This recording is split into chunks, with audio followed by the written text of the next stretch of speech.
ये कहानी है एक ऐसे लड़के की जिसे उसके ग्रुप के लोग अचानक से एक दिन निकम्मा नकारा बोल के निकाल देते हैं और उसकी जगह किसी और को हायर करते हैं। उसके पोटेंशियल को कोई और समझ के तो रख लेता है, लेकिन उसे निकालने वाले ग्रुप को अब समझ आने लगता है कि उन्होंने कितनी बड़ी गलती की है।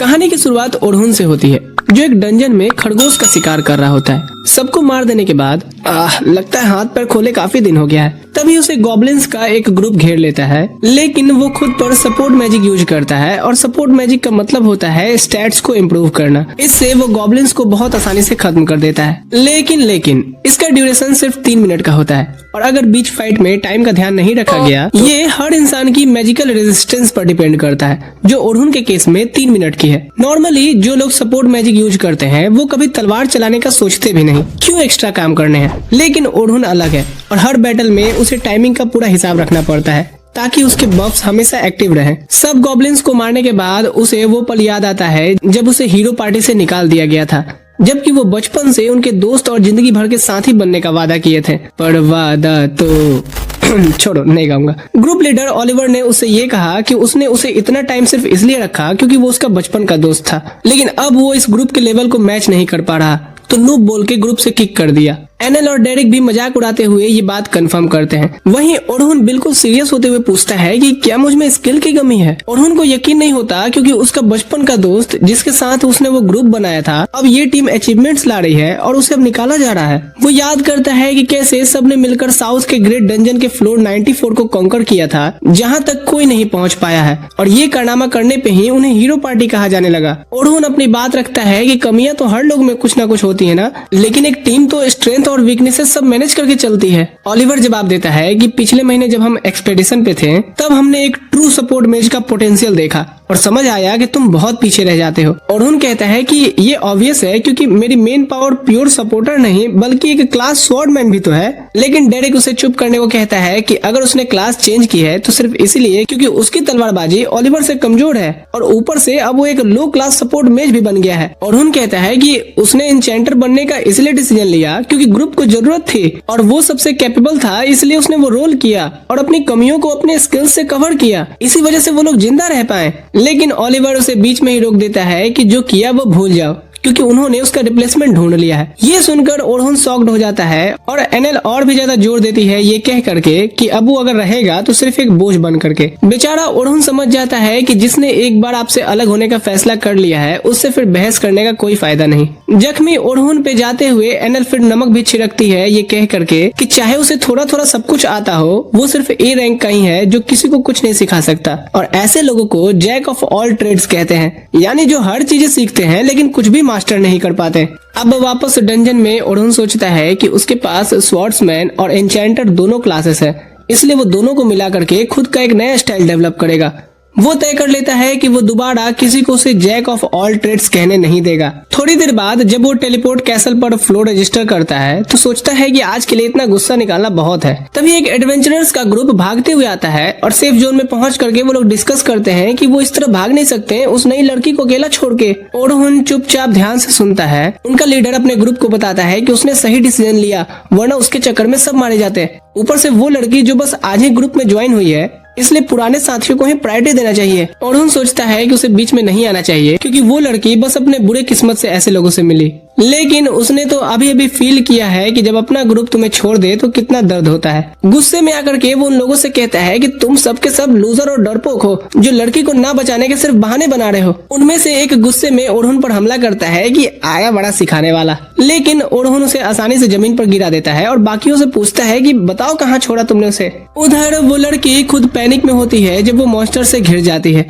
वो उसे मारने ही वाले होते हैं और लड़की अपनी फुद्दू बैरियर लगा करके खुद को बचाने की कोशिश करती है। वो समझ जाती है कि वो तो कुंवारी ही मरेगी। उसकी बैरियर टूट जाती है, लेकिन उसी पल ओढ़ुन वहाँ पहुँच जाता है और उसके सामने खड़ा हो जाता है। फिर उन मॉन्स्टर्स पर हमला करता है ताकि वो पीछे हट जाए। लड़की हैरान होती है ये देख करके कि वो एक सपोर्ट मेज भी है और एक तलवारबाज भी।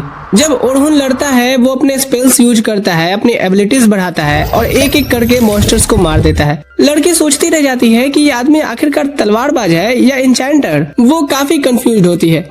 तब तब ओरहुन ब्लेड 5 स्पेल लगाता है और अपनी तलवार को एक राउंड घुमा करके इन सब मॉन्स्टर्स को खत्म कर देता है। और वो हैरानी से देखती रहती है क्योंकि उसने पहले कभी किसी को इस तरह से लड़ते हुए नहीं देखा था। उसे तसल्ली मिलती है कि मम्मी डे आज तो जिंदा बच गई। थोड़ी देर बाद डंजन से बाहर निकल करके वो उसे दोबारा थैंक यू बोलती है और अपना नाम सोफिया क्लोडेल बताती है। ओरहुन को उसका सरनेम और उसके जैकेट पे निशान कहीं जाना पहचाना लगता है, लेकिन वो ज्यादा नहीं पूछता और खुद का भी नाम बताता है। लड़की तो फिदा हो जाती है अपने भाई पे और पूछती है कि क्या वो शुक्रिया के तौर पर उसे डिनर पर इनवाइट कर सकती है। सीखो लड़कियों, ऐसे शुक्रिया अदा किया जाता है, सिर्फ थैंक यू बोल के नहीं। ओरहुन कहता है कि मैंने कोई इस चीज के लिए तुम्हें नहीं बचाया, ठीक है मैं चलता हूँ। लेकिन लड़की जिद करती है और लगती है वो शक्ल बनाने जिसके लिए मैं एनिमे देखता हूँ। रात को वो उसे एक रेस्टोरेंट में ले जाती है बताते हुए कि यहाँ का खाना भले ही सस्ता है लेकिन काफी टेस्टी होता है। तब ओरहुन को याद आता है कि ये निशान तो रैबिट लॉज का था।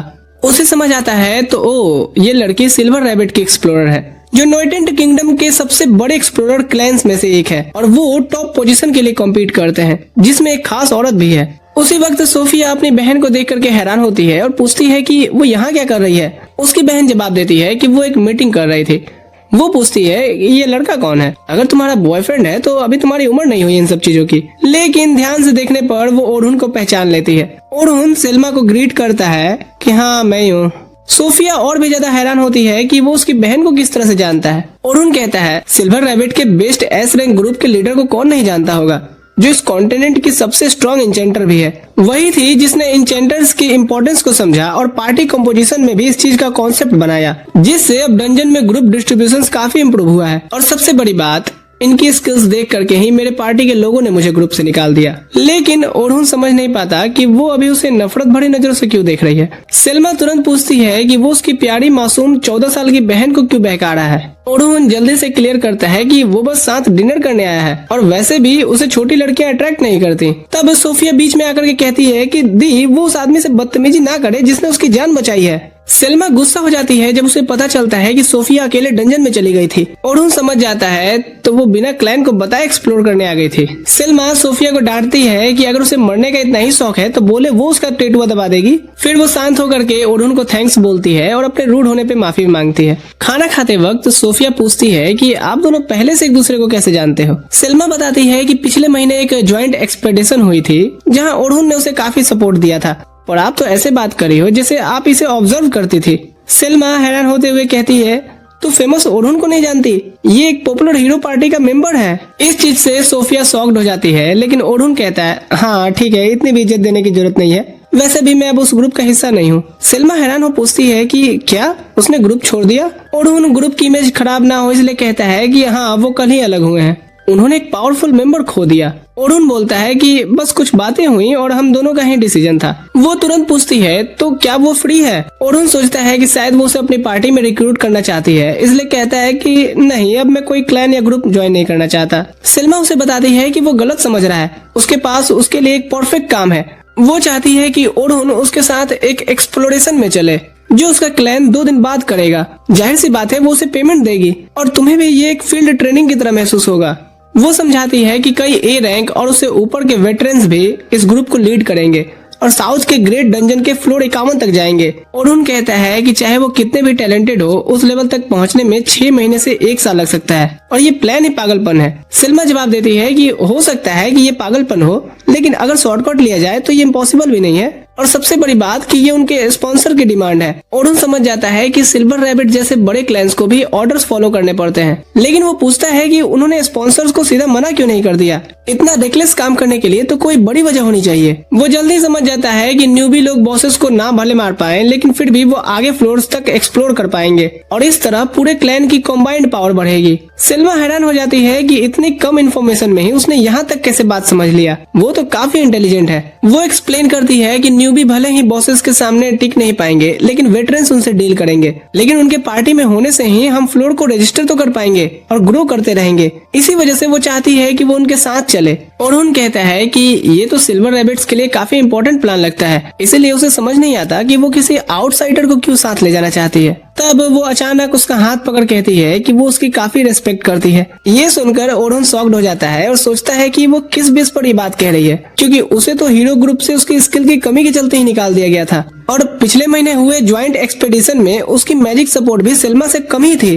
थोड़ा सोचने के बाद वो ऑफर के लिए थैंक्स बोलता है, लेकिन कहता है कि उसके अपने कुछ प्लान्स है। तब सोफिया बीच में बोलती है कि वो भी उस एक्सप्लोरेशन में पार्टिसिपेट करेगी और अगर ओरुन भी आए तो उसे बहुत खुशी होगी और प्लीज प्लीज करने लगती है। फिर से वो फेस बनाती है, लेकिन इस बार ओरुन कहता है कि वो सोच कर बताएगा।